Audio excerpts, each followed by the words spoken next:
கிட்டத்தட்ட 45,000 கிலோமீட்டரை 80 நாள்ல ஓட்டிருக்காங்க.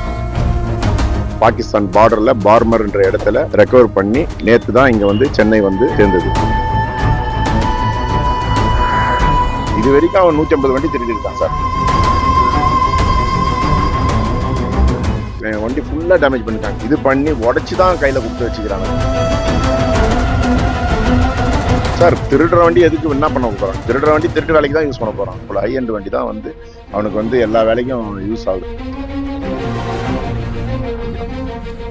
சென்னையில் திருடப்பட்ட கார்கள். இது வரைக்கும் அவன் 150 வண்டி திருடி இருக்கான் சார். பாகிஸ்தான் எல்லையில் மீட்பு. பாகிஸ்தான் பார்டர்ல பார்மர் என்ற இடத்துல ரெக்கவர் பண்ணி நேத்து தான் இங்க வந்து சென்னை வந்து சேர்ந்தது. சொகுசு கார் திருட்டில் ஈடுபட்டு வந்த பலே கார் கொள்ளையர் கைது. சார் திருடுற வண்டி எதுக்கு என்ன பண்ண போறான்? திருடுற வண்டி திருட்டு வேலைக்கு தான் யூஸ் பண்ண போறான். காரின் உருவத்தை முற்றிலுமாக மாற்றி விற்பனை செய்து கொள்ளை லாபம். ஹை எண்ட் வண்டி தான் வந்து அவனுக்கு வந்து எல்லா வேலைக்கும் யூஸ் ஆகுது. எங்கு என்ன நடந்தது? கிட்டத்தட்ட 45,000 கிலோமீட்டரை 80 நாள்ல ஓட்டிருக்கான். இது வரைக்கும் அவன் 150 வண்டி திருடி இருக்கான் சார். சென்னை அண்ணா நகர் மற்றும் திருமங்கலம் பகுதியில் கடந்த ஜூன் மாதம் சர்வீஸ் சென்டர்களில் விடப்பட்ட 3 கார்கள் திருடப்பட்டன. இது தொடர்பாக திருமங்கலம் காவல் நிலையத்தில் புகார் கொடுக்கப்பட்டதை தொடர்ந்து பல்வேறு சிசிடிவி கேமராக்கள் ஆய்வு செய்யப்பட்டு விசாரணை முடுக்கிவிடப்பட்டது. அப்போதுதான் பிரபல சொகுசு கார் திருடர் சட்டேந்திர சிங் ஷெகாவத் கடந்த ஜூன் 12ஆம் தேதி புதுச்சேரியில் வைத்து ஒரு காரை திருட எத்தனித்துக் கொண்டிருந்த போது சுற்றி வளைத்த போலீசார் அவரை பிடித்து விசாரணை மேற்கொண்டனர்.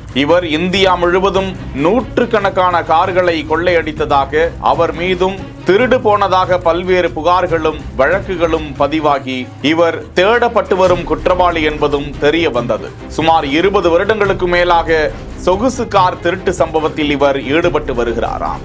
இந்த நிலையில் சென்னை திருமங்கலம் உள்ளிட்ட பகுதிகளில் திருடப்பட்ட 3 கார்கள் எங்கே என துருவி விசாரித்த போது அந்த கார்கள் பாகிஸ்தான் பார்டர் பகுதியான ராஜஸ்தான் மாநிலத்தின் எல்லை பகுதியில் அந்த காரின் பதிவு எண்கள் மாற்றப்பட்டு முற்றிலும் தோற்றத்தையும் மாற்றி விற்பனைக்கு தயாராக இருந்த நிலையில் அந்த காரை மீட்டு இருக்கிறார்கள். 3 கார்களையும் போலீசார் பாகிஸ்தான் எல்லையில் மீட்டு இருக்கிறார்கள். தொடர்ந்து சட்டேந்திர சிங் ஷெகாவத்திடம் தொடர் விசாரணை நடைபெற்று வருவது குறிப்பிடத்தக்கது. செய்திகளை வழங்கியோர் GT holidays, Medway hospitals, Prithvi இன்னர்வியர்ஸ்.